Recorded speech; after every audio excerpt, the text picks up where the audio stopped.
أعوذ بالله من الشيطان الرجيم.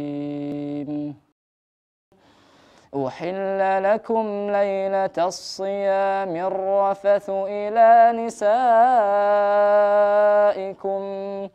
هن لباس لكم وأنتم لباس لهن علم الله أنكم كنتم تختانون أنفسكم فتاب عليكم وعفى عنكم فالآن باشروهن وابتغوا ما كتب الله لكم وكلوا واشربوا حتى يتبين لكم الخيط الأبيض من الخيط الأسود من الفجر ثم أتموا الصيام إلى الليل ولا تباشروهن وأنتم عاكفون في المساجد تلك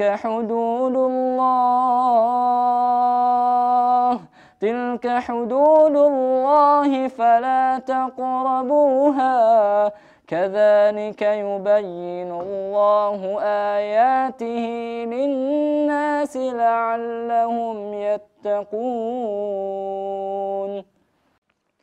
بسم الله الرحمن الرحيم. الحمد لله رب العالمين والصلاة والسلام على نبينا Muhammad wa ala alihi wa sahbihi ajma'in. Muslimin wal muslimat dimanapun berada yang dimuliakan Allah Subhanahu wa ta'ala, kita lanjutkan pelajaran kita berkenaan dengan hal yang membatalkan puasa kita, yang penting dan wajib kita ketahui, yang dikenal disebutkan oleh ulama dengan istilah al-mufattirat as-siyam atau pembatal-pembatal puasa. Yang ketiga dari pembatal puasa yaitu al-aklu awis syurbu wa ma bima'nahuma, yakni makan dan minum dan apa saja yang semakna dengan makan dan minum. Ini yang ketiga ini adalah makan dan minum. Jelas kita insyaallah kita sudah mengenal semua ini, hatta anak kecil pun sudah paham ini bahwa makan dan minum adalah pembatal puasa. Dan yang berikutnya yang semakna dengan makan dan minum. InsyaAllah kita jelaskan apa saja yang termasuk semakna makan dan minum. Adapun dasar tentang ini adalah firman Allah Subhanahu wa ta'ala dalam surat Al-Baqarah ayat 187. Allah Subhanahu wa ta'ala berfirman, wa kulu wasrabu hatta yatabayyana lakumul khaytul abyadu minal khaytil aswadi minal fajr. Kata Allah Subhanahu wa ta'ala, makan dan minumlah kalian sampai jelas benang putih dan benang hitam. Maksudnya jelas batas antara malam dan siang. Apabila kita dibolehkan makan dan minum pada malam harinya, artinya apabila sudah masuk terbit fajar, dari situ mulai kita al-imsak. Karena puasa maknanya imsak, menahan diri dari hal-hal yang membatalkan puasa kita, termasuk di dalamnya makan dan minum. Wa kulu wasrabu, makan dan minumlah pada malam harinya. Apabila sudah masuk siang, di situ kita tidak boleh lagi makan dan minum. Batasnya adalah terbit fajar. Kalau kita azan subuh, gitu ya. Apabila ada seorang yang sengaja makan dan minum, dia mengerti tentang hukumnya, pada waktu semestinya dia puasa, maka puasanya batal. Wajib dia pada hari berikutnya setelah Ramadan untuk mengqadha puasa sebanyak yang dia tinggalkan. Kemudian yang semakna makan dan minum, apa saja di antaranya yang semakna dengan minum? Misalnya al-istinsang atau madmadah. Istinsang artinya memasukkan air ke hidung ketika kita berwudu. Nah, di situ Rasulullah SAW dalam satu hadis diriwayatkan oleh Laqit ibn Subrah, Rasulullah SAW mengatakan, baligh fil istinsyaq illa an takuna sha'imah. Kata Rasulullah, bersungguh-sungguhlah kalian di dalam istinsang, Yani ketika kita wudu, kita dianjurkan. Bukan sunnah muakkad, bahkan di antara ulama ada mengatakan wajib kita untuk istinsaq, memasukkan air ke hidung diikuti tarikan nafas. Baligh, yakni sungguh-sungguh sampai ke terasa di ubun-ubun gitu, di kepala. Ngerenyem bahasa kitanya kan. Ini baligh, mubalaghah dalam istinsaq. Akan tapi ketika seorang sedang puasa, itu tidak boleh. Cukup dia bersihkan bagian depan hidungnya. Ambil air, bersihkan tanpa ditarik dengan nafas. Kenapa? Khawatir ada air yang tersedot. Dan ini akan merusak puasanya apabila dengan sengaja. Ini yang bermakna minum. Adapun yang semakna dengan makan, tapi dia bukan makan. Karena makan aslinya dengan melalui mulut. Nah, yang semakna dengan makan seperti orang yang dirawat di rumah sakit, yang dinamakan ibra'al mughadziyah kalau bahasa Arabnya. yakni impuls kalau bahasa kita. Nah, impuls ini dia semakna dengan makan.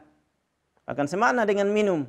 Karena dia bisa menahan diri seorang dari lapar dan haus. Tidak membahayakannya apabila ada impuls ini. Walaupun dia tidak makan berhari-hari. Atau bahkan berminggu-minggu. Nah, ulama mengkiaskan impuls ini dengan makan dan minum. Apabila seorang diimpuls, maka puasanya batal.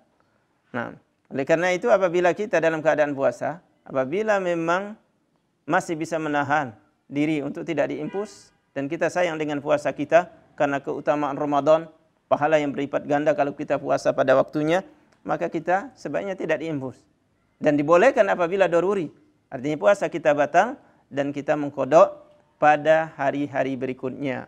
Ini bagian yang ketiga dari pembatal puasa kita, dan insya Allah semua kita sudah tahu tentang batalnya puasa apabila kita makan dan minum dengan sengaja. Kemudian yang kelima dari pembatal puasa adalah ikhrajun dami bil hijamah. Mengeluarkan darah dengan sengaja melalui hijamah. Hijamah bahasa kitanya apa? Bekam. Yani mengeluarkan darah yang banyak dengan cara berbekam. Nah, ini jelas datang tuntunannya dari Nabi SAW. Apabila seorang yang puasa, kita sedang puasa, kemudian kita minta berbekam. Karena kita melihat bahwa ini yang paling tepat untuk penyakit ini. Dan tidak bisa ditunda sampai malamnya. Maka boleh kita berbekam, tapi kata Rasulullah SAW, dia batal puasanya, dia wajib mengqadha pada hari berikutnya setelah Ramadan. Kata Rasulullah SAW dalam hadis Sadad ibn Aus, riwayatkan oleh Imam Ahmad dan juga Abu Daud dalam sunannya, aftara al-hajimu wal mahjum. Kata Rasulullah, batal puasanya orang yang berhijamah, orang yang minta dibekam, orang yang berbekam. Nah, kemudian Imam Bukhari mengatakan ini hadis yang paling sahih tentang masalah ini. Artinya, barang siapa berbekam puasanya batal. Kenapa Imam Bukhari mengatakan seperti ini? Karena di sana ada pendapat ulama mengatakan berbekam tidak batal. Tidak batal. Nah, ini apabila kita berbekam pada bulan Ramadan dan kita mengetahui ilmunya, ya tidak karena faktor lain, maka puasa kita batal, wajib mengqadhanya. Ya, bisa juga dikiaskan ini. Ulama mengkiaskan kepada bekam ini donor darah. Donor darah sifatnya sama dengan bekam. Mengeluarkan darah yang banyak menyebabkan badan yang lemah. Sementara Allah Subhanahu wa taala tidak menginginkan kita kecelaka karena orang puasa sudah lemah tubuhnya. Ditambah lagi diambil darahnya. Maka akan menyebabkan suatu yang merusak, mencelakakannya. Sementara Allah Subhanahu wa taala melarang kita untuk menjerumuskan diri kita dalam kecelakaan. Rasulullah mengatakan la darar wala dirar. Janganlah kalian mencelakakan diri kalian dan menjadi sebab celaka orang lain. Jadi hal ini pembatal yang kelima adalah al-hijamah, berbekam. Dan ini alhamdulillah termasuk sunnah dari sunnah Nabi SAW, digandrungi oleh kaum muslimin. Akan tapi apabila siapa saja yang ingin berhijamah, berbekam, hendaklah kepada ahlinya. Karena boleh jadi dia maksud berobat tapi justru mencelakakan dirinya. Nah, ini alasan kenapa berbekam ini dimasukkan, dikategorikan di dalam syariat kita membatalkan puasa, karena dia mengurangi kekuatan badan kita, melemahkan badan kita.